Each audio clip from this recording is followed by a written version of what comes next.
চশমা এমন একটি আবিষ্কার যেটি কোটি মানুষের জীবন বাঁচিয়েছে। তবে একটা বিষয় কি ভেবে দেখেছেন, চশমা আবিষ্কারের পূর্বে মানুষ কিভাবে চলতো? এখন তো চশমা ছাড়া চলাফেরা করা প্রায় অসম্ভব। আগেকার দিনে কিভাবে তারা চলতো ভাবতেই অবাক লাগে। এসব তবে আলোচনা করা যাক সে চশমার ইতিহাস নিয়ে। ইতিহাস আলোচনা করার পূর্বে আমাদের যে বিষয়টা জেনে নেওয়া প্রয়োজন সেটা হচ্ছে চোখের দৃষ্টির প্রধানত দুই প্রকারের সমস্যা রয়েছে, মায়োপিয়া এবং হাইমেট্রোপিয়া। মায়োপিয়ার ক্ষেত্রে ব্যক্তি কাছের জিনিস স্পষ্ট দেখতে পেলেও দূরের জিনিস স্পষ্ট দেখতে পায় না। আর হাইমেট্রোপিয়ার ক্ষেত্রে ব্যক্তি কাছের জিনিস স্পষ্ট দেখতে পায় না, তবে দূরের জিনিস স্পষ্ট দেখতে পায়। অনেকের আবার দুইটাই একসাথে রয়েছে। আমরা সকলে আতশ কাঁচ বা ম্যাগনিফাইং গ্লাস সম্পর্কে জানি, যেটা দিয়ে কাছের বস্তুকে আরো বড় করে দেখা যায়। এটা হাজার বছর আগের আবিষ্কার। এটা দিয়ে আগে মানুষ সূর্যের আলোর সাহায্যে আগুন ধরাতো। আপনারাও চেষ্টা করে দেখতে পারেন। যাদের হাইমেট্রোপিয়া ছিল তারা এই কাছের মাধ্যমে দেখত। উল্লেখ্য যে আগেকার সময়ে যাদের চোখের সমস্যা ছিল সেগুলো অধিকাংশই দীর্ঘদৃষ্টিজনিত সমস্যা। সুতরাং তাদের একটু আশা ছিল চোখের সমস্যা নিয়ে হলেও ঠিকই থাকার।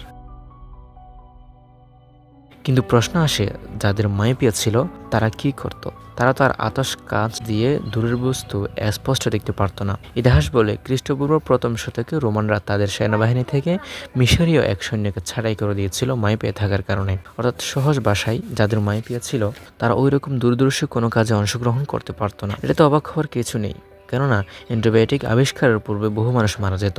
অ্যানাস্থেসিয়া আবিষ্কারের পূর্বেও চিকিৎসা চলত। তেমনি সে সময় যাদের মায়োপিয়া ছিল তারা নিজেদের সমস্যা নিয়ে জীবনযাপন করত। জীবন থেমে থাকেনি। তবে একটা বিষয় আমাদের মাথায় রাখা দরকার যে এখনকার সময়ের মতো তখন এত মানুষের চোখের সমস্যা হতো না।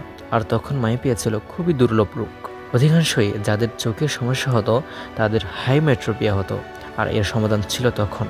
এখন এসব সমস্যা বেড়ে যাওয়ার পেছনে কারণ হলো মানুষ আস্তে আস্তে ছোট ছোট লেখার দিকে ঝুঁকে যাচ্ছে, যেটা তাদের দৃষ্টিকে আরো দুর্বল করে দিচ্ছে। আপনি খেয়াল করবেন, শহরে যত মানুষকে আপনি চশমা পড়তে দেখবেন, গ্রামে কিন্তু এত মানুষ দেখবেন না। এটাই কিন্তু এর কারণ।